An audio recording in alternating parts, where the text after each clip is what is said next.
नई कहानी देखने के लिए चैनल को सब्सक्राइब करें और बेल आइकन दबाना ना भूलें। अरे जीजू, आप कब आएंगे? मैं कब से बस स्टैंड पर आपका वेट कर रही हूँ। अरे साली साहिबा, हम बस पहुँच ही रहे हैं आपके पास। कमबख्त ये स्कूटी बंद पड़ी है रास्ते में। जीजू, मेरे पैरों में दर्द हो रहा है, जल्दी आओ ना। अरे साली साहिबा, बस अभी आ रहा हूँ। और दर्द हो रहा है तो कोई बात नहीं, मैं रात को मालिश कर दूंगा। अच्छा जीजू, ठीक है, रात को दबा देना मेरे पैर। अरे साली साहिबा, एक किस दो ना। पागल हो गए हैं क्या आप? अरे मेरी डियर रानी साली साहिबा, कर दो। क्या पता मेरी स्कूटी स्टार्ट हो जाए और मैं जल्दी पहुँच जाऊँ तुम्हारे पास। अच्छा ये लीजिए। वाह साली साहिबा, मजा आ गया आपकी चुम्मी में। तो तुम्हारी चुम्मी से स्टार्ट हो गई मेरी स्कूटी। बोला था ना, अब आता हूँ जल्दी से। हन्नी अपनी साली के पास स्कूटी लेकर पहुंचता है और उसे बिठाकर घर की तरफ लाता है। तभी उसकी साली उससे बोलती है, मेरे प्यारे जीजू, सुनिए ना। हाँ बोलो मेरी जाने जिगर, मेरी मक्खन सी साली। जीजू, मुझे बहुत भूख लग रही है, कुछ खिला दो ना। तो मुझे खा लो। कुछ कहा क्या आपने? नहीं, मैंने कुछ नहीं कहा, बस मैं तो कह रहा हूँ कि गोलगप्पे खाओगी? हाँ जीजू, चलो वहीं। इतना कहकर हनी स्कूटी गोलगप्पे वाले के पास रोक देता है और रानी गोलगप्पे जैसे ही खाती है, वो एक गोलगप्पा अपने जीजू की ओर करती है। हनी मुंह खोलता ही है कि रानी वो गोलगप्पा खुद ही खा जाती है और हनी कहता है, दिस इज नॉट फेयर रानी, गलत बात। मैं सोच रहा हूँ तुम बड़े प्यार से मुझे अपने हाथों से खिलाओगी, लेकिन तुमने अपने जीजू की कोई फिक्र ही नहीं है। तुम्हारे लिए स्कूटी लेकर आया हूँ। ओ मेरे स्वीट से जीजू, आपको तो मैं अपने हाथों से गोलगप्पा खिलाऊंगी। भैया, जरा एक भर के तीखा सा गोलगप्पा दे दो। हे भगवान, इसे अपनी तरफ लाने के लिए क्या अब मैं ये तीखा गोलगप्पा खाऊं? गोलगप्पा लेकर रानी अपने हाथ से अपने जीजू को खिलाती है और खाते ही हनी के कानों से धुआं निकलने लगता है। हनी का मिर्च के मारे बुरा हाल हो जाता है और वो खांसता हुआ बोलता है, रानी अब रहने दो, मेरा पेट भर गया। अब घर चलते हैं, तुम्हारी दी वेट कर रही होगी। ठीक है जीजू, चलो।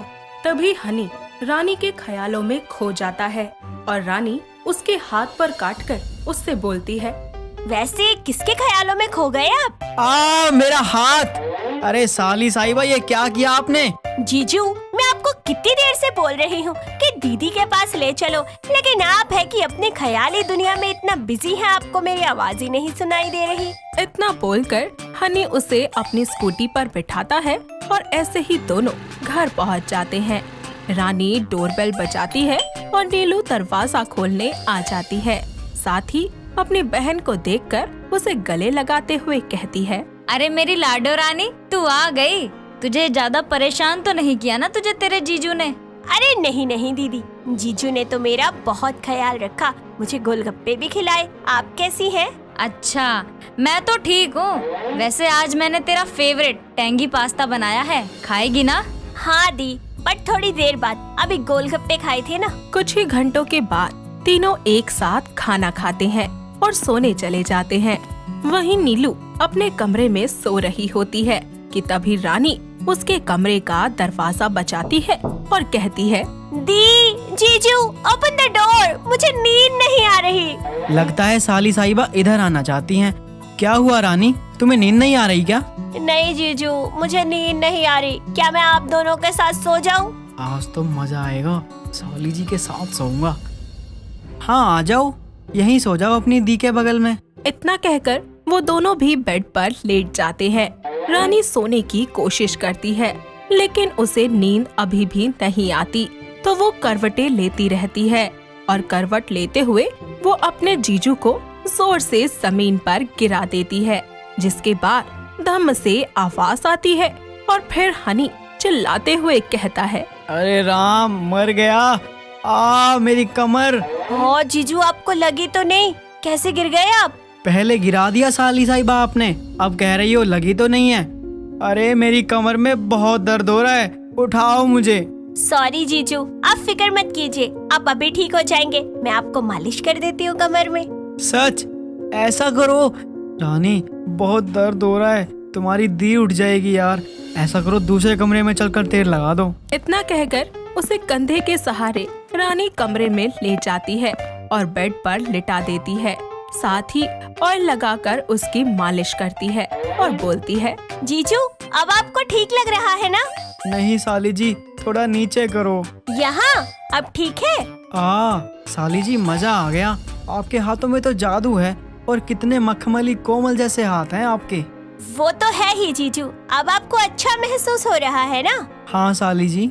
जीजू मुझे नींद नहीं आ रही, क्या आप मेरे लिए एक कप चाय बना देंगे? इतनी सी बात? साली जी अभी बना कर लाता हूँ। इतना कहकर हनी उसके लिए चाय बनाकर ले आता है और उसके हाथों में कप देते हुए वो बोलता है, साली जी जरा आराम से पीना, चाय बहुत गर्म है, कहीं आपके गुलाबी से होठ ना जल जाएं।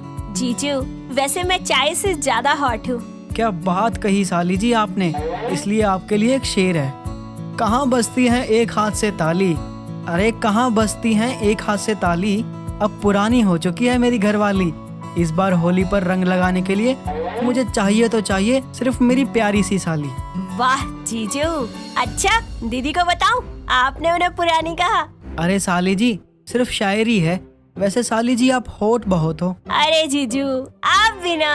अरे मेरी साली साहिबा, तुम्हें ऐसे शर्माते देख मैं तो और जवान हो जाता हूँ।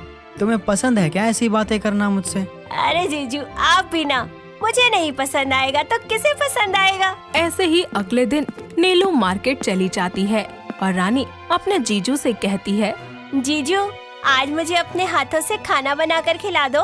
खाना बनाकर? अरे मुझे खाना बनाना नहीं आता, अगर मना कर दिया तो साली जी के आगे चोप हो जाएगी मेरी।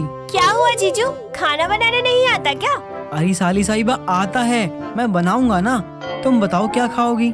जीजू मैं शाही पनीर खाऊंगी, वही बना दो। ठीक है, आज तुम अपने जीजू की कुकिंग देखो। इतना बोलकर हनी मम्मा टीवी रेसिपी चैनल से रेसिपी को देखता है और उसे बनाने की कोशिश करता है। कुछ ही देर के बाद जैसे तैसे शाही पनीर की सब्जी बनाकर वो रानी को खिलाता है और रानी खाते ही बोलती है, छी, ये क्या बनाया जीजू, गंदा सा।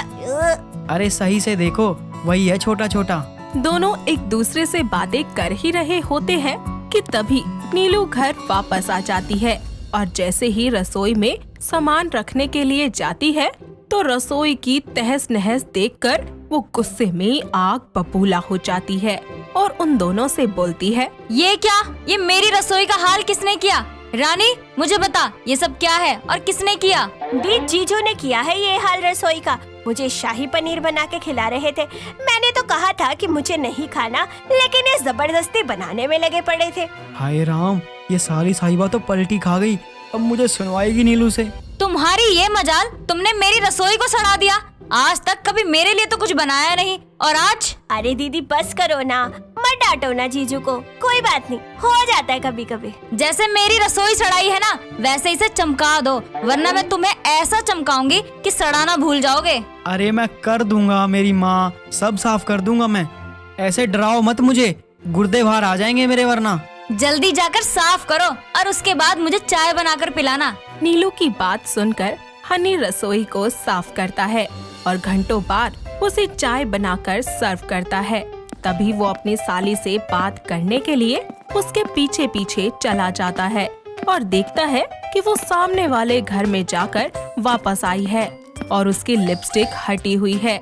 ऐसे ही वो उस पर 2-3 दिन नजर रखता है और उसे पता चलता है कि रानी का उसके सामने वाले पड़ोसी के साथ में चक्कर चल रहा है, जिसके बाद वो खुद से कहता है, मैं समझा मैं अपनी साली को बहुत प्यार करूं, क्योंकि ये बहुत भोली भाली है, लेकिन इसने तो मेरा ही काट दिया।